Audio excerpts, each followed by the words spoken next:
The Silent Song of the Moonlit Lake. Long ago, in a small village nestled deep within a lush forest, there lived a young woman named Elara. She was known for her beauty and her talent in weaving intricate tapestries, but more than her skill with thread, Elara had a gift that set her apart from everyone else in the village: her voice. When she sang, even the trees seemed to sway in rhythm to her melodies, and the birds would quiet down to listen. Despite her many admirers, Elara was a solitary soul. She kept to herself and often spent her evenings alone by the edge of the Moonlit Lake, a mysterious body of water at the edge of the forest. The lake, bathed in silver light, was the heart of many legends, and it was said that at night, the moon's reflection on the surface could grant a wish, though none had ever dared to speak of their wishes aloud, for fear of awakening what slept beneath. One evening, as the sun dipped below the horizon, casting the sky in a deep purple hue, Elara walked to the lake with her heart heavy. She had just lost her beloved brother, who had been called away by the king's army. He promised to return, but the months turned into years, and there had been no word of him. As Elara sat by the water, her thoughts wandered, and she began to hum a soft tune. The music, barely more than a whisper, carried across the water. Suddenly, the surface of the lake rippled in response, though the wind was still. From the depths of the water, a figure emerged as graceful as a swan. She was draped in flowing robes of silver, and her hair seemed to shimmer with the light of 1,000 stars. The figure was a woman, but not entirely. Her eyes were too deep, too old, and her skin too pale, as though she had spent centuries in the heart of the lake. She spoke in a voice like the rustle of autumn leaves. "Why do you call upon the lake, child of the earth?" she asked. Elara, startled but intrigued, replied softly, "I did not call you, but I have been lonely. My brother is lost, and I seem to ease the ache in my heart." The figure regarded Elara for a long moment, her eyes flickering with something ancient and knowing. "The lake hears all," she said, "and grants wishes to those who speak them in song. But beware, for the lake does not give freely." Elara, overwhelmed by grief, dared to ask, "Can the lake bring my brother home?" The figure smiled, though there was no warmth in it. "The lake can do many things, but it demands a price. If you are willing to pay it, your brother will return, but his return will come with a price of its own." Elara's heart pounded. "What price must I pay?" she asked, though deep down, she feared she already knew the answer. The woman's smile deepened, her eyes darkening. "In return for your brother's life, you must give up your voice." Elara's breath caught in her throat. Her voice was her gift, her solace. Without it, she would be nothing. Yet, the thought of her brother's return stirred something deep within her. She closed her eyes and thought of him, his laughter, his stories, his kind heart. She could not bear the thought of never hearing him again. "I accept," Elara whispered.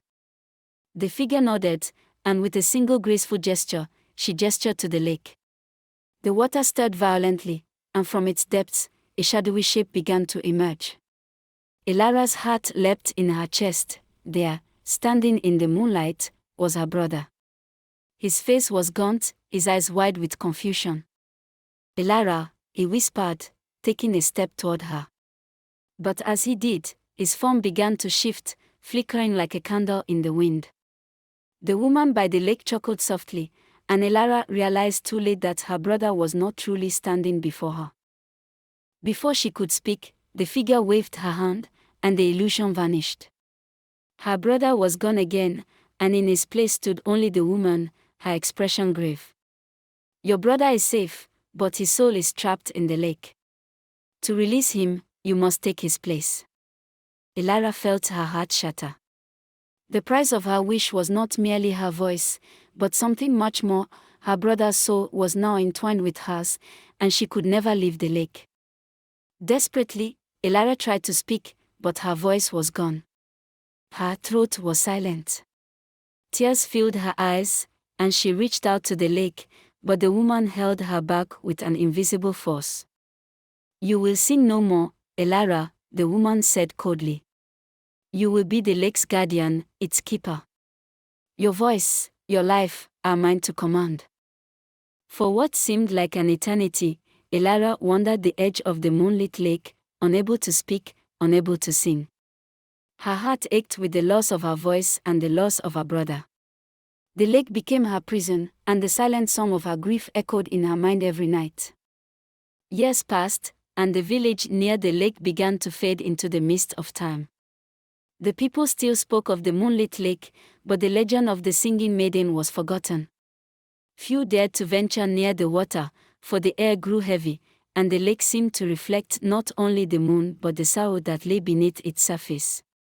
One fateful night, a stranger came to the village, a young man who had heard tales of the lake's power.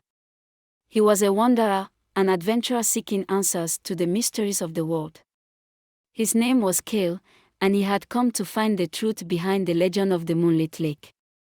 As he approached the water's edge, he saw a figure standing there, her back to him. She was beautiful, though her beauty was marked by a profound sadness. Her long, dark hair flowed in the wind, and her eyes, though empty of sound, seemed to call to him. Kael, captivated by her presence, stepped closer. "Who are you?" he asked. Elara turned to face him, and though her lips did not move, he heard her voice, soft, distant, as though it was carried on the wind. "I was once like you, seeking answers. Now, I am bound to this lake, cursed to sing a song I cannot hear." Kael felt the weight of her sorrow, and though he could not understand her words, he felt an overwhelming urge to help her. The moonlight shimmered on the water as if beckoning him to act. And then, in a voice only he could hear, Elara spoke again. "Find my brother, Kael. Free him from the lake." With those words, Kael knew what he had to do. He dove into the cold waters, swimming deeper and deeper, past the shadows and the ripples of forgotten dreams. Down below, in the heart of the lake, he found her brother, his soul trapped in the stillness of the water. In that moment, the lake trembled. Kael, holding the brother's spirit, rose to the surface, and Elara's song, the one she had sung only in her heart, filled the air, though her lips remained sealed. The moon above shone brighter than ever, and the curse was broken. Elara's voice returned, but it was no longer a song of sorrow. It was a song of freedom, of hope. And as the first rays of dawn touched the lake, Elara, her brother, and Kael stood together on the shore, knowing that some bonds, though broken by sacrifice, are stronger than any curse. From that day forward, the Moonlit Lake was no longer a place of sorrow. It became a place of legend and love, where the silent song of a woman's heart echoed through the ages, reminding all who heard it that even in silence, there is always a way to be heard. The end.